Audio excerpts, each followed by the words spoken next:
Sir మీరు మాజీ chairman గా నాయ బ్రాహ్మణులకి చేశారు, చేసింది కూడా చాలా తక్కువ టైమే. సో ఈ తక్కువ టైంలో నాయ బ్రాహ్మణులకి ఎలాంటి సేవలు అందించారు సార్?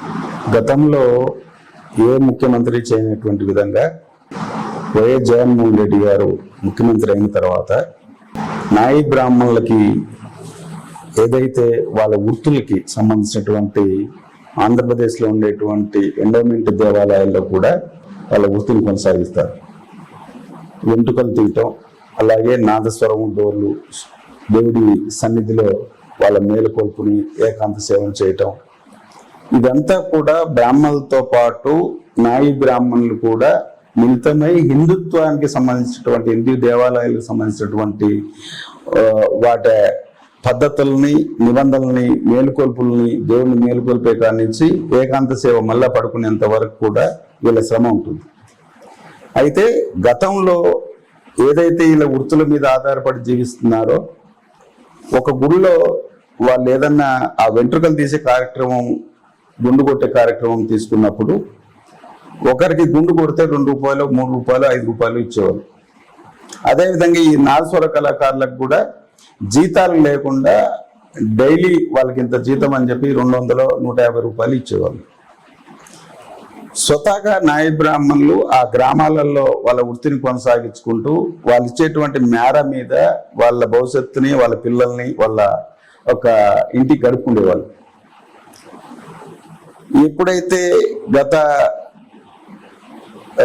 స్వతంత్రం వచ్చిన రోజు నుంచి వాళ్ళు చేసేటువంటి కార్యక్రమాల మీద వచ్చిన ముఖ్యమంత్రులు ఎవరు గుర్తింపుల, వాళ్ళని హేళన చేయటం, వాళ్ళని ఒక చిన్న చూపుగా చూడటం, ఇవన్నీ కూడా జరిగేది గతంలో. ఇవన్నీ కూడా జగన్మోహన్ రెడ్డి గారు ఏదైతే 2019 కంటే ముందు పాదయాత్ర మొదలు పెట్టారో, ఆ పాదయాత్రలో ఆయన చేసేటువంటి పాదయాత్రలో ఎక్కడ చిన్న షాప్ కనిపించినా, లేదా చిన్న గుడిసె కనిపించినా అక్కడ నాయ బ్రాహ్మణులు గుర్తు చేసుకుంటూ ఉంటే వాళ్ళ దగ్గర కూర్చొని స్వతహాగా అడిగేవాడు, ఏమని, ఎట్లా ఉంది, ఏ విధంగా మీరు దీని మీద ఉపాధి పొందుతా ఉన్నారు, మీ పిల్లలు ఏ విధంగా చదువుకుంటా ఉన్నారు, మీ వృత్తుల గురించి నాకు చెప్పు అని చెప్పి అడిగేవాళ్ళు. ఆ పాదయాత్రలో మేము కూడా ఆయనతో పాటు నడుచుకుంటూ వెళ్ళేవాళ్ళం. ఈ నాయ బ్రాహ్మణులకు సంబంధించినప్పుడు తప్పనిసరిగా నేను ఉండేవాడిని. అప్పుడు వాళ్ళ వృత్తుల గురించి చెప్పినాన్న, ఇది ఏదైతే గ్రామాల్లో ఉందో నాయ బ్రాహ్మణుల పట్ల కొంచెం వ్యతిరేకత కనిపిస్తూ ఉంది. వీళ్ళందరికీ కూడా ఎస్సీ ఎస్టీలకు సంబంధించినటువంటి యాక్ట్, కులపరమైనటువంటి యాక్ట్ ఏ విధంగా ఉందో వీళ్ళకి ఇవ్వాలి, ఎవరు వీళ్ళు మంగళోడా మంగళది అని చెప్పి హేళన చేయటం నేను చెప్పేవాడిని. అలాగే ఆ వృత్తి గురించి ఎండోమెంట్ దేవాలయాల్లో తరాల తరబడి, వంశపారంపర్యాల తరబడి వాళ్ళకు భూములు ఉండేవి, ఇనాం భూములు, అంటే జీతాలు లేకుండా అక్కడ వచ్చేటువంటి భూమిలో పంట పండించుకొని వీళ్ళు తింటూ దేవుడికి సేవ చేయాలి. ఆ కార్యక్రమంలో భూములు కూడా వీళ్ళకి ఇవ్వనటువంటి సందర్భాలు ఉండేవి. ఇవన్నీ కూడా ఎండోమెంట్ ఎన్నిక లాగేసుకుంది. వీళ్ళు వృత్తి చేసేటప్పుడు దేవాలయాల్లో భక్తులు తలనీలాలు ఇచ్చేటప్పుడు వాళ్ళకి సంబంధించినటువంటి రోజు ఒక 20 మందో 30 మందో వస్తే వాళ్ళ గుండు చేస్తే వాళ్ళకు బతుదేరు కింద ఒక్కొక్క గుండుకి 5 రూపాయలు లేదంటే 8 రూపాయలు ఇచ్చేవాళ్ళు.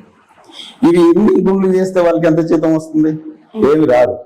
వాళ్ళకి వస్తే నెలకి 2000, 3000 వచ్చేది. అందుకే మేము ఏం చెప్పామంటే, బ్రాహ్మణులు ఏ విధైతే దేవుడికి సేవ చేస్తున్నారో వాళ్ళ బ్రాహ్మణుల కంటే ముందు కూడా నాయ బ్రాహ్మణులు ఉండి దేవుణ్ణి మేలుకొల్పు కానించి మళ్ళా పౌలింపు సేవ వరకు ఏదైతే వీళ్ళు వృత్తి చేస్తున్నారో వీళ్ళకి కూడా వాళ్ళతో పాటు సమానమైనటువంటి జీతాలు ఇవ్వాలని చెప్పారు. ఇవన్నీ విన్న తర్వాత ఆయన 19లో ముఖ్యమంత్రి అయిన తర్వాత మనకు ఆ కరోనా రావటం, ఆ 2 సంవత్సరాలు ఏది ఫిలప్ చేయలేకపోవటం, ప్రజల ఆరోగ్యం గురించి ఆయన చూసుకోవటంలో కొంచెం లేట్ అయింది. 2 సంవత్సరాలు కరోనా అయిపోయిన తర్వాత ఆయన చెప్పినటువంటి మాటలు, ప్రతి దేవాలయంలో ఉండేటువంటి క్షోరకుడి, గుండు కొట్టేటువంటి నాయ బ్రాహ్మణుడు వృత్తి చేసుకునే వాళ్ళందరికీ కూడా 20,000 రూపాయలు జీతం పెట్టారు. వీళ్ళని మంగళోడ అని తిట్టేదానికి తిట్టకుండా గవర్నర్ చేత ఆర్డినెన్స్ జారీ చేసి ఏదైతే యాక్ట్ ఉందో యాక్ట్ తెచ్చారు. వీళ్ళని ఎవరిని అవమానించినా జైలు పాలు కావాల్సిందే. అలాగే ఏదైతే నాదస్వర డోళ్ళు వాయించుకుంటా ఉన్నారో వీళ్ళందరికీ కూడా గతంలో రాజశేఖర రెడ్డి గారు ఆ పోస్టులు భర్తీ చేసి పర్మనెంట్ చేయడం జరిగింది. ఇప్పుడుండే వాళ్ళందరినీ కూడా ఆ ఇనాం భూములు కూడా లేనందువల్ల వీళ్ళకు కూడా జీతాలు ఇవ్వాలని చెప్పేసి పెట్టి జీవోని ఇవ్వడం జరిగింది. దీనికంటే ఇంకా ఎక్కువ గౌరవాన్ని ఇచ్చింది ఎక్కడ అంటే ఆయన మమ్మల్ని రాజకీయంగా ఎక్కడైతే చంద్రబాబు చేత అవమానించబడ్డాము, చంద్రబాబు నాయుడు అయ్యా ఇలా బతుకు తెరువు లేదు, ఆ గుండుకి ఇచ్చేటువంటి 10 రూపాయలు 20 రూపాయలు తీసేసి మాకు ఎండోమెంట్ ఉద్యోగస్తులుగా గుర్తించి జీతాలు ఇవ్వమని అడగటానికి వెళ్తే మిమ్మల్ని ఎవరు రానిచ్చారు? ఈ దేవస్థానం లాంటి సెక్రటరియట్లో మిమ్మల్ని అడుగుపెట్టించింది ఎవరు? మీ అంతు చూస్తా, మీ తోకలు కత్తరిస్తా అని చెప్పేసి ఈనంగా అవమానించినటువంటి చంద్రబాబు నాయుడు అవమానిస్తే, అదే ఈరోజు ముఖ్యమంత్రి జగన్మోహన్ రెడ్డి గారు అయిన తర్వాత మాకు టీటీడీ పాలక మండలిలో సభ్యుడిగా ఇచ్చి మా గౌరవాన్ని కాపాడినటువంటి వ్యక్తి వైఎస్ జగన్మోహన్ రెడ్డి గారు. అదేవిధంగా ఈరోజు ఎండోమెంట్ దాదాపు 1100 దేవాలయాలు ఉన్నాయి.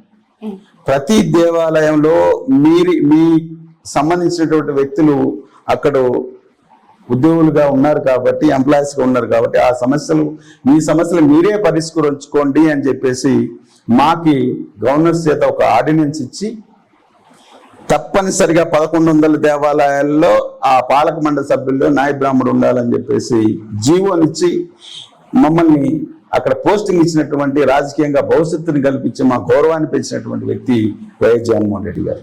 అంటే దానికి ముందు టైంలో వైఎస్ రాజశేఖర రెడ్డి గారు ముఖ్యమంత్రిగా ఉన్నప్పుడు, అంటే ఆయన ముఖ్యమంత్రిగా ఉన్నప్పుడు రాజశేఖర రెడ్డి గారు నాయ బ్రాహ్మణులకి అన్యాయం చేశారా సార్? ఏం లేదు, జగన్మోహన్ రెడ్డి గారే మీకు న్యాయం చేశారని చెప్తున్నారు కదా. అంతకు ముందు రాజశేఖర రెడ్డి గారు ఉన్నప్పుడు తిరుమల తిరుపతి దేవస్థానం కానించి ఎండోమెంట్ దేవాలయాలు అన్నింటిలో కూడా ఈ నాగేశ్వరరావు డోల్ పోస్ట్ లో ఆ రోజు మేము అర్జీ ఇచ్చి ముఖ్యమంత్రి రాజశేఖర రెడ్డి గారికి, మేము ఇలా ఉంది సార్, ఇవన్నీ ఖాళీగా ఉన్నాయి, మా బతుకు తెరువు లేదు, పెళ్లిళ్ళు కూడా ఏం జరగట్లేదు, ఆ పోస్టులు భర్తీ చేయమని చెప్తే ఇమీడియట్లీ స్పందించి ఆ రోజు 1000 పోస్టులు ఖాళీలు తేల్చి 460 మంది పోస్టులు ఇచ్చినటువంటి ఘనత అయింది. అదేవిధంగా ఆంధ్రప్రదేశ్, ఉమ్మడి ఆంధ్రప్రదేశ్ లో ఎండోమెంట్ దేవాలయాల అన్నిటిలో కూడా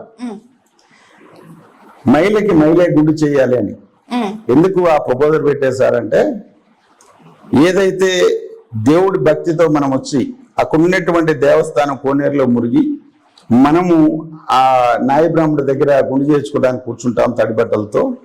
కాబట్టి తడిబట్టలతో ఒక లేడీని ఒక జెంట్స్ దగ్గర కూర్చోబెట్టి గుండు చేయించడం కరెక్ట్ కాదు. మీరు గతంలో నాకు చెప్పారు, మీ ఎవరైతే ఉన్నారో నాయ బ్రాహ్మణుల పిల్లలు, ఆడపిల్లలు కూడా భవిష్యత్తు కలగాలి, వాళ్ళకి భవిష్యత్తు ఇవ్వాలంటే ఇదొకటి ఆయుధం, దీని మీద మీరు చెప్పినట్టుగా మేము ఇస్తామని చెప్పేసి తిరుమల తిరుపతి దేవస్థానం కానించి ఆంధ్రప్రదేశ్లో, ఉమ్మడి ఆంధ్రప్రదేశ్లో ఉన్నటువంటి అన్ని దేవాలయాల్లో మహిళా క్షౌరికులు నిర్మించినటువంటి ఘనత కూడా ఆ రోజు రాజశేఖర రెడ్డి గారికి దక్కింది. ఫస్ట్ మేము అడిగినటువంటి కార్యక్రమాల్లో ఫస్ట్ చేసినటువంటి వ్యక్తి రాజశేఖర రెడ్డి గారు అయితే, ఆయన మించి ఇంకా 4 అడుగులు ముందుకేసి మా యొక్క భవిష్యత్తుని, రాజకీయ భవిష్యత్తుని, అభివృద్ధిని, పిల్లల యొక్క చదువుల్ని కూడా ఆ రోజు రాజశేఖర రెడ్డి గారు ఫీజు రింబర్స్మెంట్ పెట్టినందువల్ల, లేకపోతే ఆ రోజుల్లో మేము ఏదో గ్రామాల్లో మేర తీసుకొని చేసేటువంటి పిల్లల్ని ఇంజనీరింగ్, డాక్టర్ చేయలేం కదా. కానీ ఆయన పెట్టినటువంటి ఫీజు రింబర్స్మెంట్ వల్ల ఈ రోజు నా కొడుకు ఒక ఆయన MBA చదివాడు, ఒక ఆయన సివిల్ ఇంజనీర్ చేశాడు, ఒక ఆయన ఇప్పుడు ఈరోజు మచిలీపట్నం పోర్టులో సివిల్ ఇంజనీర్ ఉన్నారు. ఇదే హైదరాబాద్ లో ఈరోజు సాఫ్ట్వేర్ దిగిన చిన్న అబ్బాయి ఉన్నాడు. అంటే మాకు వైఎస్ రాజశేఖర రెడ్డి గారు ఆ రోజైతే ఫీజు రింబర్స్మెంట్ వల్ల బీసీలు ఏ విధంగా అయితే వాళ్ళ పిల్లల్ని డాక్టర్లు ఇంజనీర్ చేయడం, ఒక విధంగా ఆ రోజు ఏదైతే అభయం ఇచ్చారో ఆ అభయాన్ని చూసుకొని ఈరోజు మా పిల్లలు ఈరోజు డాక్టర్లుగా, ఇంజనీర్లుగా ఉన్నారు. అదేవిధంగా మహిళా ఉద్యోగులు నిర్మించినటువంటి ఘనత రాజశేఖర రెడ్డి గారిది.